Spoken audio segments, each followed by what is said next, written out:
الحمد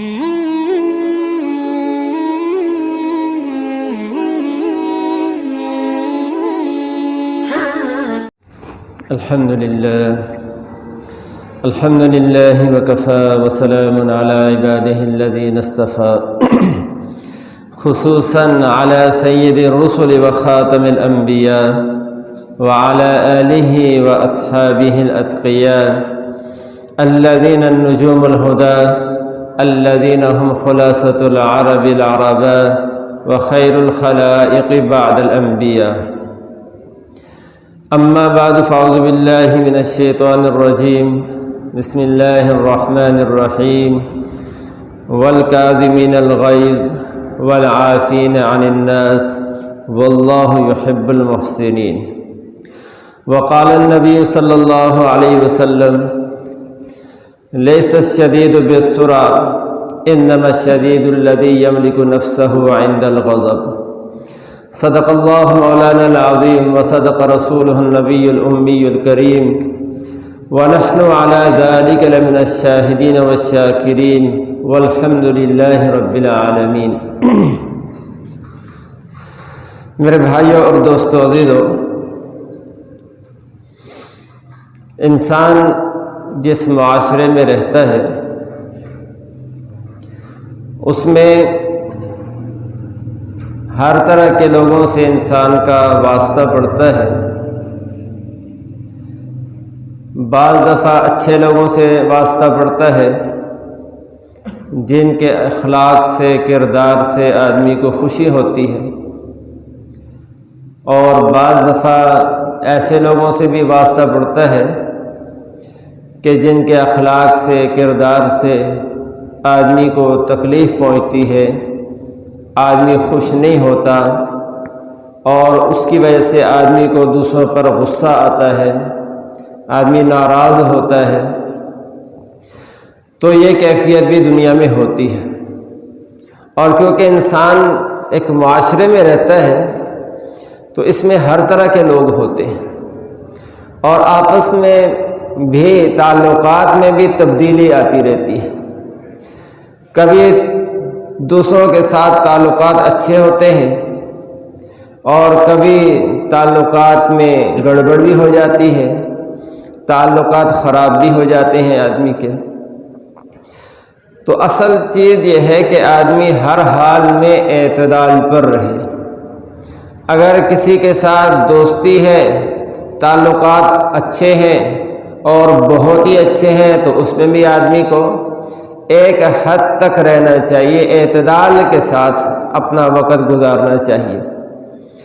اور اگر کسی کے ساتھ تعلقات خراب ہو گئے ہیں، ناراضگی ہو گئی ہے، کوئی آپس کا جھگڑا ہو گیا ہے، کوئی اللہ نہ کرے کسی کے ساتھ کوئی عداوت اور دشمنی پیدا ہو گئی ہے، تو اس میں بھی آدمی کو اعتدال کا راستہ اختیار کرنا چاہیے، بلکہ دوسروں کو معاف کرنا چاہیے اور معاف کرنا سیکھنا چاہیے. آج کی اس گفتگو کا عنوان اگر ہم بنائیں تو یہ ہے کہ عفو اور درگزر. دوسروں کی کمیوں پر، ان کی کوتاہیوں پر ہم دوسروں کو معاف کرنا سیکھیں. اور یہ معاف کرنا بہت اونچی صفت ہے، بہت اعلیٰ درجے کی صفت ہے، اور اللہ جل جلالہ کے ہاں بڑی پسندیدہ صفت ہے. یہ اللہ خود معافی کو پسند کرتے ہیں، معاف کرتے بھی ہیں، اور معافی کو اللہ پسند بھی کرتے ہیں. اور اپنے بندوں میں سے بھی اللہ جل جلالہ کو وہی بندہ محبوب ہے جو دوسروں کی کمیوں کوتاہیوں پر ان کو معاف کرتا رہے. تو یہ معاف کرنا یہ اللہ جل جلالہ کی صفت ہے. اور اللہ جل جلالہ کو اپنی بعض صفات انسانوں کے اندر ہو، اللہ تعالیٰ کو یہ بہت پسند ہے. تو معاف کرنا اللہ کی صفت ہے، تو اس لیے ہمیں اپنے اندر بھی یہ صفت پیدا کرنی چاہیے. یہ اللہ کی صفت بھی ہے، اور اللہ تعالیٰ کے جتنے برگزیدہ بندے گزرے ہیں، حضرات انبیاء علیہ الصلوۃ والتسلیمات ان کی صفت ہے، اور ہمارے آقا اور مولا حضرت محمد مصطفیٰ صلی اللہ تعالیٰ علیہ وسلم کی بھی یہ صفت تھی کہ آپ علیہ الصلوۃ والسلام معاف کرنے والے تھے۔ آپ علیہ الصلوۃ والسلام نے اپنی جان کے دشمنوں کو بھی معاف کیا، اور جنہوں نے ساری زندگی حضور علیہ الصلوۃ والسلام کو تکلیفیں پہنچائیں، آپ کو ستایا، آپ کو پریشان کیا، اور جب حضور علیہ الصلوۃ والسلام کو ان پر پوری گرفت حاصل ہو گئی اور آپ کے ایک اشارے کی وجہ سے ان کی گردنیں ان کے مونڈوں سے اچھلتی ہوئی دکھائی دیتی ہیں اور وہ ہلاک کر دیے جاتے، لیکن حضور علیہ الصلوۃ والسلام نے ان سب کو بھی معاف فرمایا ہے۔ اس لیے ہمیں اپنی یہ عادت بنانی چاہیے۔ حضور علیہ الصلوۃ والسلام نے ارشاد فرمایا کہ لیس الشدید بالسرعہ، کہ جو آدمی دوسرے کو کشتی میں، لڑائی میں دوسرے کو پچھاڑ لے، تو فرمایا کہ دوسرے کو پچھاڑ لینا یہ کوئی پہلوانی نہیں ہے، یہ کوئی کمال نہیں ہے۔ انما الشدید الذی یملک نفسہ عند الغضب، فرمایا کہ سب سے بڑا پہلوان اور سب سے بڑا مضبوط آدمی وہ ہے جو غصے کے وقت میں اپنے غصے پر قابو پا لے۔ وہ اللہ کے ہاں بھی بہت محبوب ہے اور وہ بڑا پہلوان ہے آدمی۔ اور اسی طرح حضور علیہ السلام نے فرمایا کہ انسان دنیا میں مختلف گھونٹ پیتا ہے۔ کبھی آدمی جو ہے وہ چائے کا گھونٹ پی رہا ہے، دودھ کا گھونٹ پی رہا ہے، اور چیزیں پی رہا ہے، لیکن اللہ جل جلالہ کو سب سے زیادہ محبوب انسان کا وہ گھونٹ ہے جو غصے کے پینے کا گھونٹ ہے۔ یہ اللہ کو سب سے زیادہ محبوب ہے کہ انسان کو غصہ آئے اور اس غصے کو آدمی غصے کو نکالے نہ بلکہ غصے کو پی لے، تو یہ غصے کو پینے کا جو گھونٹ ہے یہ اللہ کو سب سے زیادہ محبوب ہے۔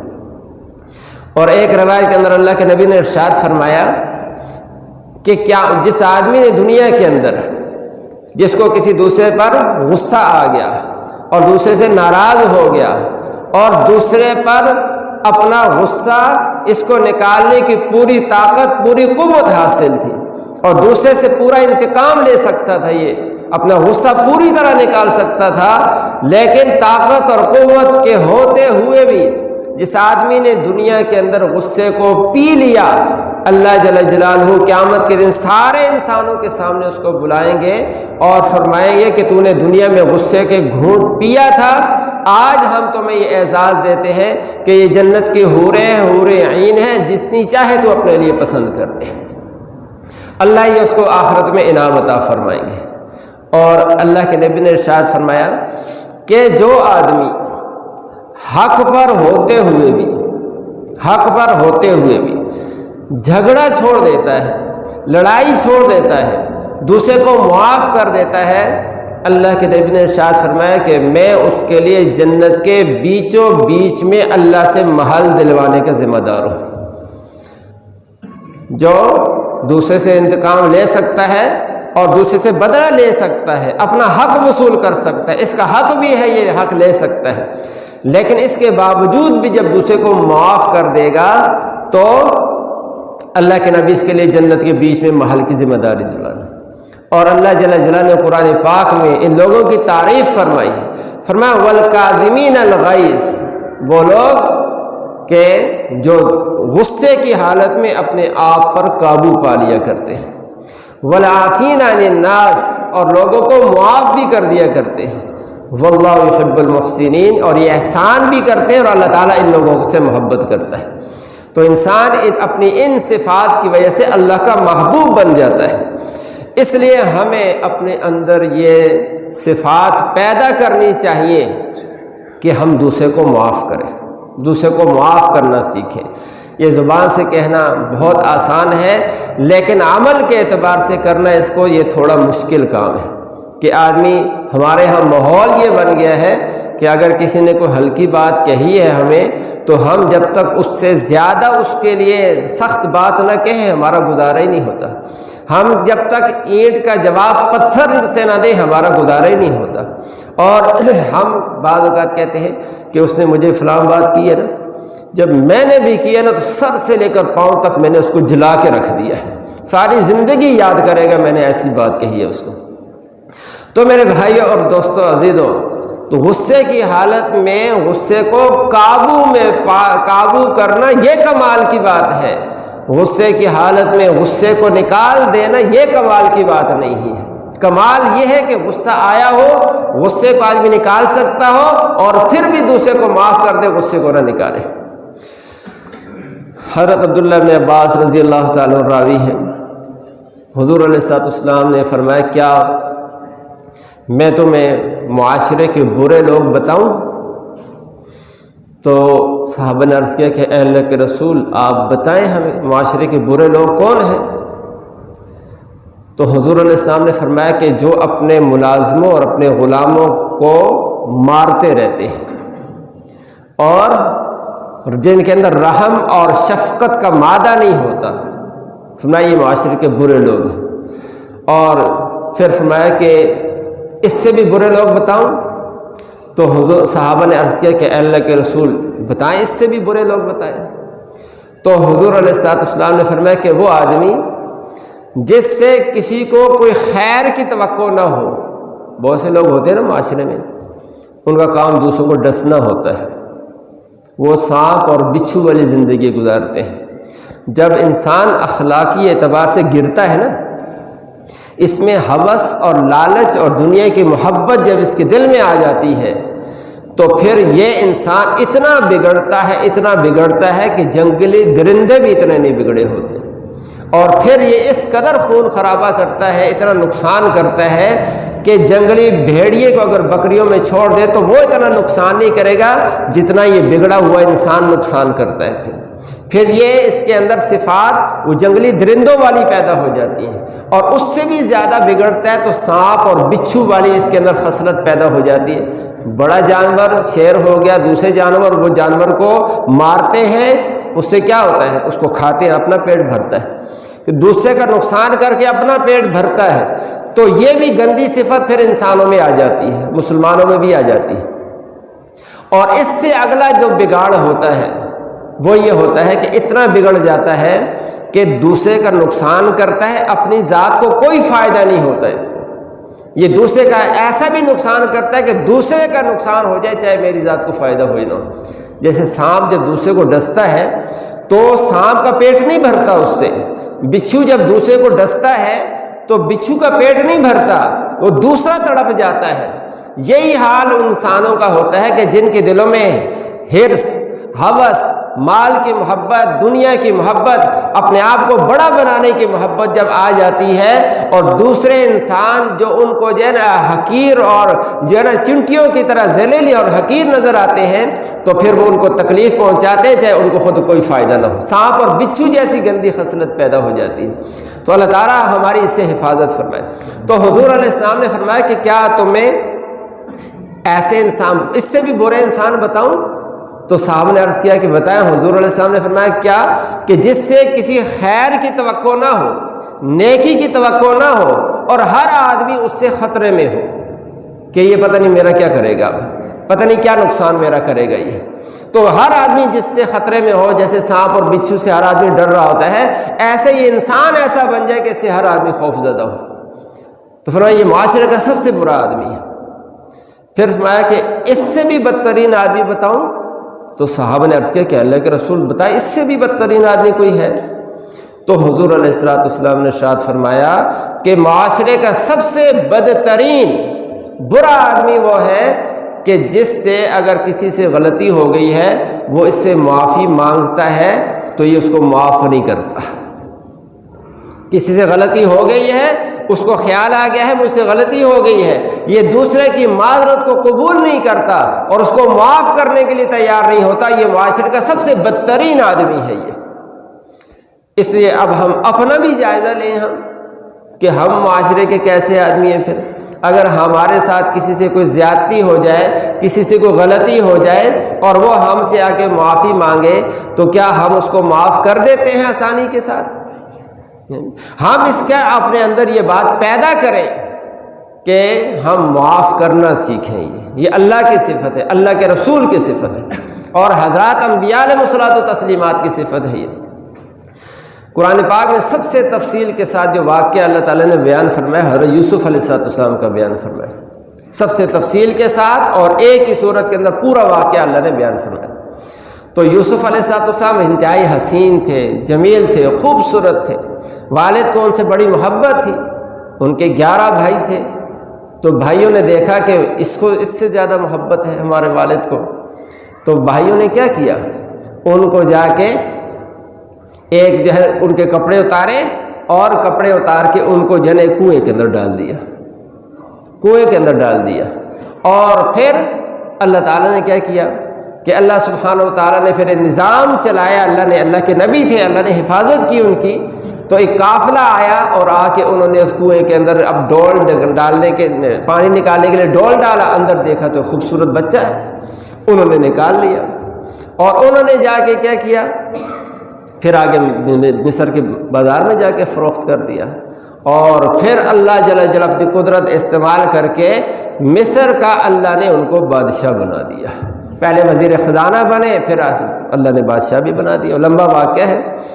اب یہ جو بھائی تھے ان کے، کہ جن بھائیوں نے جب ان کو گھر سے لے کر جا رہے تھے تو ان کو تنگ کرتے ہوئے جا رہے تھے، ان کو تھپڑ مارتے ہوئے جا رہے تھے بھائی، اور پھر جا کے ان کو کنویں کے اندر ڈال دیا، اللہ نے اپنی قدرت چلائی کہ وہ بھائی جس کو کنویں میں ڈالا گیا تھا وہ مصر کا بادشاہ ہے، اور یہ بھائی جنہوں نے قتل کیا تھا اپنی طرف سے بھائی کو، اللہ نے ان کو بھیک مانگتا ہوا انہی کے دربار میں پہنچا دیا، بھیک مانگتے انہی کے دربار میں پہنچ گئی ہے۔ جب پہنچے تو انہوں نے پہچان لیا کہ یہ وہی ہیں، تو انہوں نے میرے ساتھ کیا، آخر کیا فرمایا، سب کو اللہ کے لیے معاف کر دیا۔ تو یہ انبیاء علیہ الصلوۃ والتسلیمات کے اخلاق ہیں، یہ اخلاق ہم نے اپنے اندر پیدا کرنے ہیں، اور سب سے اعلیٰ درجے کے اخلاق حضور علیہ الصلوۃ والسلام کی ذات کی تھی۔ آدمی کو اپنا درد آدمی معاف کر دیتا ہے دوسرے کو، اگر آدمی مجھے کسی نے کوئی تکلیف پہنچائی تو اس کے تعلق میری ذات سے ہے تو میں معاف کر دوں گا، لیکن اگر اپنی اولاد کو کوئی تکلیف پہنچائے اور اولاد بھی بیٹی ہو اور بیٹی بھی حاملہ ہو اور اس تکلیف کی وجہ اس کا حمل بھی ضائع ہو جائے، تو آیا اگر وہ جب میری گرفت میں آ جائے گا تو کیا میں اس کو معاف کروں گا؟ میرے آقا نے یہ بھی کیا ہے، حضرت محمد مصطفیٰ صلی اللہ علیہ وسلم نے یہ بھی کیا ہے۔ حضور علیہ الصلوۃ والسلام کی بیٹی حضرت زینب رضی اللہ تعالی عنہا جب حضور مدینہ تشریف لے گئے، آپ کی بیٹی مکہ میں رہ رہی ہیں، حضرت فاطمہ بھی مکہ میں تھیں، دوسری بیٹیاں بھی مکہ میں تھیں، حضور علیہ السلام ہجرت کر کے مدینہ تشریف لے گئے۔ جب حضور کی بیٹی یہ مکہ سے ہجرت کر کے جانے لگی تو حبار بن اسود اس نے کہا ہمارے دشمن کی بیٹی ہو اور اس طرح سے اعلان نکل کے چلی جائے امن کے ساتھ، ایسا نہیں ہو سکتا، ہم اس کو اس طرح سے تو نہیں جانے دیں گے۔ تو ابو سفیان جو سب مسلمان نہیں تھے انہوں نے بھی اس کو بھڑکا دیا۔ اب وہ معلوم کرتا رہا کہ کب یہ ہجرت کر کے جائیں گے، تو جس طرح حضرت زینب رضی اللہ تعالی عنہا ہجرت کر کے نکلی تو اپنے اونٹ پر بیٹھی اور چلی، جب تھوڑا چلا تو وہ بدبخت جو ہے وہ پیچھے آیا اور اس نے آ کے اونٹ کو پیچھے سے نیزہ مارا۔ ایک عورت اونٹ پر بیٹھی ہو اور اونٹ کو نیزہ مارے تو اونٹ بدکے گا، اونٹ بدکا تو حضرت زینب رضی اللہ تعالیٰ عنہ اونٹ سے نیچے گر گئی، اونٹ سے نیچے گری، اور وہ حاملہ بھی تھیں، اس کی وجہ سے حمل بھی ضائع ہو گیا۔ اب عورت کا جب حمل ضائع ہو جائے تو اس کو کتنی تکلیف ہوتی ہے، عورتیں جانتی ہیں۔ حمل بھی ضائع ہو گیا اور پھر ان کو ایسا زخم ہوا کہ ساری زندگی وہ ان کو زخم رہا، اور آخر اسی زخم کے اندر حضرت زینب کا انتقال بھی ہو گیا، اور یہی حبار بن اسود جب مکہ فتح ہو گیا اور اب یہ حضور علیہ الصلوۃ والسلام کے رحم و کرم پر تھے، حضور علیہ الصلوۃ والسلام کے ایک اشارے کرنے کی دیر تھی، ان کی گردنیں ان کے موڑوں سے الگ ہو سکتی تھیں، لیکن اللہ کے نبی نے اس کو بھی معاف فرما دیا، تو یہ اخلاق تھے حضور علیہ الصلوۃ والسلام کے۔ بڑوں کو معاف کیا حضور علیہ السلام نے، یہ عفو اور درگزر ہم نے اپنے اندر پیدا کرنا ہے، دوسروں کو معاف کرنا ہم نے سیکھنا ہے، اور حضور علیہ الصلوۃ والسلام کی سیرت میں ہمارے لیے اس کا بڑا نمونہ ہے۔ اسی طرح صفوان بن امیہ، یہ مکہ میں رہتا تھا، سردار تھا، کافر تھا، حضور علیہ الصلوۃ والسلام کا سخت دشمن تھا، اور اس کے پاس تلواریں، نیزے، اسلحے وغیرہ ہوتا تھا اس کے پاس۔ تو اس نے حضور علیہ السلام جب مدینہ تشریف لے کے ہجرت کر کے، تو پہلے ان لوگوں نے مکہ کے اندر قتل کا منصوبہ بنایا حضور علیہ الصلوۃ والسلام کو۔ پھر حضور علیہ الصلوۃ والسلام ہجرت کر کے مدینہ تشریف لے گئے، تو پھر بھی ان کے دلوں کی آگ ٹھنڈی نہیں ہوئی۔ تو صفوان بن امیہ نے کافی دن تک ایک تلوار کو زہر میں ڈبو کے رکھا، اور اس تلوار کو زہر ایسا لگایا کہ اگر اس تلوار کا ذرا سا بھی زخم کسی کو لگ جائے تو وہ بچے گا نہیں، ایسا کر دیا اس کو۔ پھر اس نے یہ حضور علیہ الصلوۃ والسلام کی دشمنی میں ایسا کیا۔ اور پھر مکہ کا ایک اور آدمی تھا، عمیر بن وہب، وہ بھی مکہ میں رہتا تھا۔ تو ایک دفعہ اس کو ملا یہ صفوان بن امیہ، اس سے پوچھا کیا حالات ہیں تمہارے؟ تو اس کے حالات بڑے خراب تھے، قرضہ بھی تھا اس کے اوپر۔ تو اس نے کہا حالات بڑے خراب ہیں، قرضہ بھی بہت چڑھا ہوئے ہیں، تو اس طرح پریشانی ہے۔ اس نے کہا کہ اگر تو ایک کام کر دے تو ساری زندگی یہ جو تیرا قرضہ ہے یہ بھی میں ادا کر دوں گا، اور ساری زندگی تیری اور تیرے بچوں کی کفالت میرے ذمہ ہو جائے گی، ایک کام تو کر لے۔ اس نے کہا بتاؤ کیا کام کرنا ہے؟ اب یہ دونوں حرم میں بیٹھ کے، اللہ کے گھر میں دونوں نے بیٹھ کے مشورہ کیا۔ اس نے کہا کہ تو مدینہ جا، یہ تلوار سے لے کر جا، اور جا کے کسی طرح سے بھی محمد صلی اللہ علیہ وسلم کو قتل کر دے، بس ساری زندگی تیرے کام میرے ذمے ہے، تیرا خرچہ میرے ذمے ہے، تیرے بچوں کا پالنا میرے ذمے ہے۔ اس نے کہا ٹھیک ہے، تلوار لی اور مدینہ چلا گیا۔ مدینہ میں جب گیا تو حضرت عمر رضی اللہ تعالیٰ نے دیکھ لیا۔ عمر رضی اللہ تعالیٰ کی فراست تو بڑی مشہور تھی، تو دیکھتے ہی سمجھ کے پہچان لیا کہ عمیر بن وہب آیا ہے، لگتا ہی ہے کہ کسی خطرناک ارادے سے آیا ہے۔ تو پکڑ کے حضور علیہ الصلوۃ والسلام کی خدمت میں لے گئے۔ حضور علیہ الصلوۃ والسلام نے فرمایا کہ پوچھا، سامنے بٹھایا اور پوچھا کہ عمیر کیوں آئے ہو؟ تو اس نے کہا میں ویسے آیا تھا، تو مدینہ کے پاس سے گزر رہا تھا، تو عمر مجھے پکڑ کے یہاں لے آیا ہے۔ حضور علیہ السلام نے فرمایا کہ سچ بتاؤ کیوں آئے تھے؟ اس نے کہا ویسے ہی آیا ہوں۔ حضور علیہ السلام نے فرمایا کہ تم نے اور صفوان بن امیہ نے جو حرم میں بیٹھ کے باتیں کی تھی نا، اس کا کیا بنے گا؟ اس کا کیا ہوا؟ اس سوچ میں پڑ گیا۔ تو سوچ میں پڑا اور پڑھتے کہا کہ اس وقت تو میں اور صفوان ہم دو ہی تھے، تیسرا ہمارے ساتھ کوئی نہیں تھا، آپ کو کیسے پتہ چلا؟ فوراً دل میں بات اتری اور کہا کہ اللہ کے رسول ہی یہ جان سکتا ہے، اللہ رسول کے علاوہ کوئی اور نہیں جان سکتا۔ اور فرمایا کہ اب میرے دل میں اتر گیا کہ آپ واقعی اللہ کے رسول ہے، مجھے کلمہ پڑھا میں مسلمان ہوتا، اور وہی کلمہ پڑھ کے مسلمان ہو گیا۔ اب وہ مسلمان ہو گیا، پیچھے صفوان ادھر ہے۔ پھر کچھ عرصے کے بعد مکہ بھی فتح ہو گیا۔ اب وہ مسلمان، صفوان کافر ہی ہے، مکہ فتح ہو گیا۔ مکہ فتح ہو گیا تب صفوان بن امیہ کو پتہ تھا کہ اب مکہ جب فتح ہو گیا، حضور علیہ السلام مکہ میں فاتح بن کے داخل ہو رہے ہیں، اور جب فاتح بن کے جو قومیں داخل ہوتی ہیں تو وہ آگے جو لوگ ہوتے ہیں نا ان کو اجاڑ کے رکھ دیا کرتے ہیں۔ تو آج میری جان نہیں بچ سکتی کس صورت میں، میری گردن آج اتار دی جائے گی۔ تو یہ جب داخل ہوئے حضور علیہ السلام بھی، اور ان کے بعد وہ جس کو قتل کرنے کے لیے بھیجا تھا وہ بھی، تو اس نے ایسا کیا کہ یہ یہاں سے نکل گیا، صفوان بن امیہ نکل گیا مکہ سے۔ تو انہوں نے آ کے حضور اور دوسرے جو گئے تھے قتل کرنے، انہوں نے کیا اللہ کے رسول اگر آپ جو ہے امیہ کو معاف کر دیں اس صفوان کو، تو میں اس کے لیے امن لیتا ہوں، امن کی درخواست کرتا ہوں، آپ اس کو معاف کر دیں۔ تو حضور علیہ السلام نے فرمایا کہ ٹھیک ہے، میں نے اس کو معاف کر دیا ہے۔ تو وہ یہاں سے نکل کے یمن کی طرف جا رہا تھا، تو انہوں نے کہا کہ مجھے اجازت دیں میں اس کو لے آؤں۔ حضور نے فرمایا کہ ٹھیک ہے، اجازت ہے، جا کے لے آؤ اس کو۔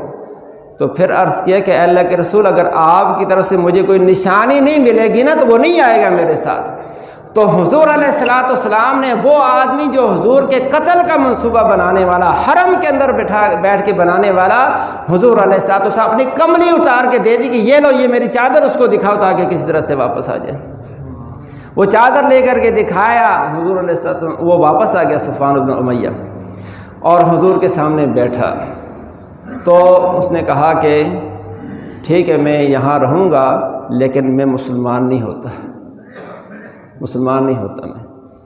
4 مہینے تک مجھے آپ سوچنے کا موقع دیں، 4 مہینے سوچوں گا، اس کے بعد اگر مسلمان دل میں آ گئی بات تو مسلمان ہو جاؤں گا۔ نہیں، اس نے کہا 2 مہینے کی مجھے مہلت دیں۔ تو میرے اور آپ کے آقا حضرت محمد مصطفیٰ صلی اللہ علیہ وسلم فرمایا 2 مہینے نہیں تو یہ 4 مہینے کی مہلت ہے، 4 مہینے سوچ لے، تو 4 مہینے سوچ لے، دل میں آیا تو مسلمان ہو جانا۔ آج بعض لوگ ملحدین قسم کے لوگ اعتراض کرتے ہیں نا، اسلام جو ہے تلوار سے پھیلا ہے اور اسلام جو ہے زور سے پھیلا ہے، مسلمان حکمرانوں نے لوگوں کو زبردستی مسلمان کیا ہے۔ میں اس پر پہلے بھی کہہ چکا ہوں کہ پوری ذمہ داری کے ساتھ یہ کہا جا سکتا ہے کہ پورے مسلمانوں کی تاریخ کے اندر کوئی ایک واقعہ بھی نہیں ہے کہ کسی بھی مسلمان حکمران نے کسی بھی غیر مسلم کو زبردستی کلمہ پڑھایا ہو، ایسا نہیں ہے۔ اسلام پھیلا ہے، مسلمانوں کے اخلاق سے پھیلا ہے، حضور علیہ السلام کے اخلاق سے پھیلا ہے۔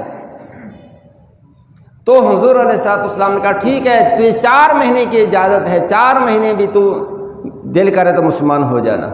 تو لیکن حضور علیہ السلام کے اخلاق سے اتنا متاثر ہوا کہ پہلے مہینے میں مسلمان ہو گیا، پہلے مہینے میں مسلمان ہو گیا۔ تو یہ میرے اور آپ کے آقا کے اخلاق تھے۔ ہم نے حضور علیہ السلام کی سیرت سے یہ سیکھنا ہے، اپنے اندر یہ پیدا کرنا ہے کہ دوسروں کو معاف کرنے کا جذبہ ہمارے اندر پیدا ہو جائے۔ مکہ والوں نے حضور کے ساتھ کیا کچھ نہیں کیا۔ حضور علیہ السلام جب ہجرت کر کے جا رہے تھے، جانے سے پہلے حضور علیہ السلام حرم کے اندر آئے اور عثمان بن ابی طلحہ، مکہ حرم کی چابی، بیت اللہ کی چابی اس کے پاس تھی۔ حضور علیہ السلام نے فرمایا کہ مجھے چابی دے دو، میں حرم کے اندر 2 رکعت نفل پڑھنا چاہتا ہوں۔ تو عثمان بن ابی طلحہ نے چابی نہیں دی اور بڑا سخت جواب دیا، کہا کہ میں چابی نہیں دے سکتا، آپ کو اجازت نہیں ہے حرم کے اندر داخل ہونے کی۔ تو حضور علیہ السلام نے فرمایا کہ عثمان آج تو مجھے چابی نہیں دے رہا، ایک دن آئے گا کہ جہاں تو کھڑا ہے وہاں میں کھڑا ہوں گا، اور یہ چابی آج تیرے پاس ہے، ایک وقت آئے گا یہ چابی میرے ہاتھ میں ہوگی اور میں پھر جس کو چاہوں گا یہ چابی دے دوں گا پھر۔ تو اس نے کہا کہ اگر ایسا دن آیا تو وہ قریش کے لیے سب سے ذلت کا دن ہوگا کہ آپ کے ہاتھ میں حرم کی چابی ہو۔ حضور علیہ السلام نے نہیں، تو نے غلط کہا ہے، وہ دن قریش کے لیے سب سے عزت کا دن ہوگا جس دن چابی میرے ہاتھ میں آئے گی۔ یہ بات حضور علیہ السلام نے فرمائی اور پھر چابی اس نے نہیں دی حضور علیہ السلام کو، اس نے طواف نہیں کرنے دیا، اس نے حرم کا دروازہ حضور کے لیے نہیں کھولا۔ حضور علیہ السلام ہجرت کر کے مدینہ تشریف لے گئے، 8 سال گزر گئے، مختلف جنگیں ہوئیں۔ اب حضور علیہ السلام مکہ میں فاتح بن کے داخل ہو رہے، فاتح بن کے داخل ہوئے تو اب فرمایا کہ چابی ان سے حضور علیہ السلام نے لے لی۔ پھر ظاہر ہے جب فاتح بن کے داخل ہوئے سارے لوگ جو ہے وہ آپ کے ہاتھوں کے نیچے آ گئے، چابی اس سے حضور علیہ السلام نے لے لی۔ چابی جب لے لی پھر فرمایا کہ عثمان 8 سال پہلے میں نے تمہیں ایک بات کہی تھی کہ میں نے تم سے چابی مانگی تھی، تم نے مجھے چابی نہیں دی تھی اور مجھے حرم کے اندر داخل نہیں ہونے دیا تھا۔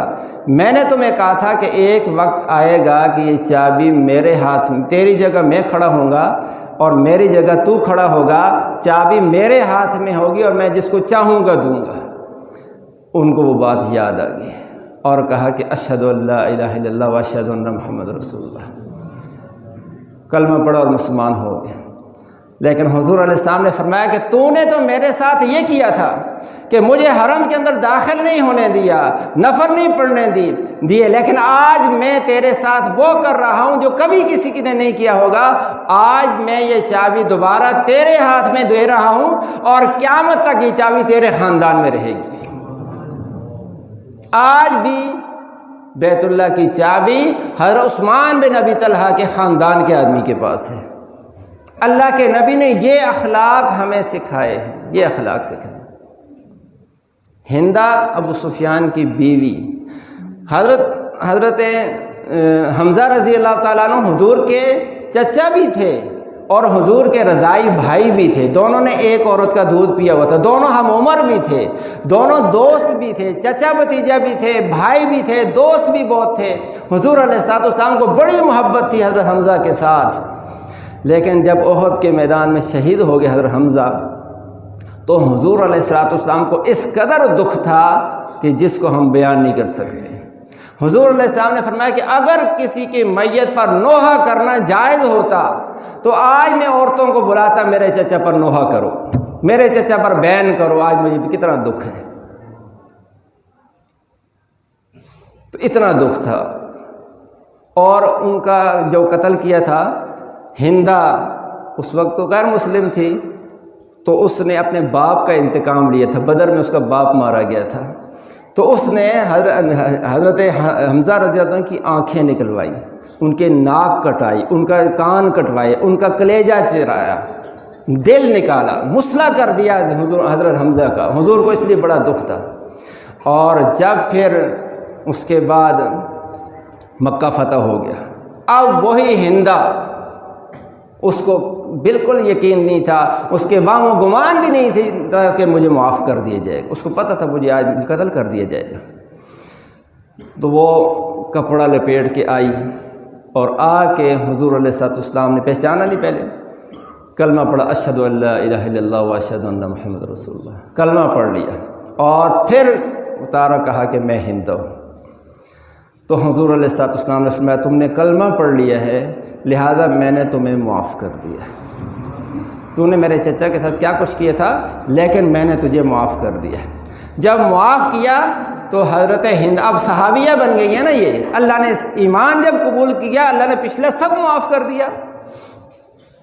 تو عرض کیا کہ اے اللہ کے رسول، آج سے پہلے یہاں حرم میں جتنے خیمے لگا کرتے تھے، مجھے سب خیموں میں سب سے زیادہ نفرت آپ کے خیمے سے ہوا کرتی تھی۔ آج جب آپ نے مجھے معاف کر دیا ہے، اب جتنے خیمے لگے ہوئے ہیں سب سے زیادہ محبوب مجھے آپ کا خیمہ ہے، آپ کے خیمے سے مجھے محبت ہے۔ یہ حضور علیہ السلام کے اخلاق تھے۔ بہت واقعات ہیں حضور کی زندگی کے۔ پھر حضور کے اہل بیت کے حضرت حسین رضی اللہ تعالیٰ عنہ، ایک دفعہ ان کے ہم مہمان آئے تو ہمارے ہاں جب مہمان آتے ہیں تو ہم اس کو چائے پیش کرتے ہیں، تو ان کے ہاں یہ ہوتا تھا کہ شوربہ جو ہے بنا ہوتا تھا تو کہتے تھے گرم کر کے لے آؤ، تو لے آتے تھے۔ ان کی ایک نوکرانی تھی، باندھی تھی، اس کو کہا کہ یہ مہمان آئے ہیں، تم جاؤ وہ شوربہ گرم کر کے لے آؤ۔ اب اس نے گرم کیا اور گرم کر کے جب اندر آئی تو وہ لاپرواہی میں، غفلت میں اس کو کوئی ٹھوکر لگی تو وہ تیز گرم شوربہ جو ہر حسین رضی اللہ تعالیٰ کے اوپر گر گیا، شہزادے تھے، اوپر گر گیا۔ تو اب ہم اپنا بھی دیکھیں نا، ہمیں بھی ہمارا کوئی گھر کا نوکر ہو، مہمان کے سامنے اگر اس کی چائے جو ہے نا، اس کی چائے سے، اس کے کپ سے چائے جو ہے، اس کی جو پرچ رکھی ہوئی اس کے اندر بھی اگر گر جائے نا، ہم اس کو گھور کے دیکھتے ہیں کہ اس نے چائے ٹھیک نہیں رکھی، ہمیں کتنا غصہ آتا ہے۔ تو انہوں نے غصے میں اس کی طرف دیکھا، باندی کی طرف جب دیکھا تو باندیاں بھی تھیں، نوکرانیاں بھی تھیں، لیکن قرآن و حدیث کی عالمہ بھی ہوتی تھیں۔ اس نے فوراً پڑھا والکاظمین الغیظ، کہ اللہ کے بندے تو وہ ہیں کہ جو غصے کو پی لیا کرتے ہیں۔ تو آیت سنتے ہی حضرت حسین کی آنکھیں نیچے جھک گئیں۔ ساتھ ہی اس نے کہا کہ والعافین عن الناس، کہ اللہ کے بندے وہ ہوتے ہیں جو دوسروں کو غصہ بھی نہیں کرتے، ساتھ معاف بھی کر دیا کرتے ہیں۔ تو فرمایا کہ جا، میں نے تجھے اللہ کے لیے معاف بھی کر دیا۔ پھر اس نے پڑھا واللہ یحب المحسنین، اللہ تو احسان کرنے والوں کو پسند کرتا ہے۔ تو فرمایا جا، میں نے تجھے اللہ کے لیے آج سے آزاد بھی کر دیا، تو آزاد بھی ہو گئی، جیسے چاہے زندگی گزار جا کے۔ یہ اخلاق، یہ کردار اللہ کے نبی کا، اہل بیت اطہار کا، صحابہ کرام علیہم رضوان کا یہ کردار تھا۔ تو آج کی ساری بات کا خلاصہ کیا ہو گیا کہ ہم دوسروں کو معاف کرنا سیکھیں اور معاف کرنا یہ بہت بڑی صفت ہے، اللہ جل جلالہ کی صفت ہے۔ اللہ سے زیادہ معاف کرنے والا کوئی نہیں ہے۔ ہم دن میں کتنے گناہ کرتے ہیں، کتنی اللہ کی نافرمانیاں کرتے ہیں، اگر ہر نافرمانی پر اگر اللہ ہماری پکڑ کرے تو زمین پر اللہ فرماتے ہیں کہ کوئی جو ہے نا زندہ جان نہ بچے۔ اس لیے ہم معاف کرنا سیکھیں۔ تو نیت کر لیجیے، اللہ تعالیٰ مجھے آپ کو عمل کی توفیق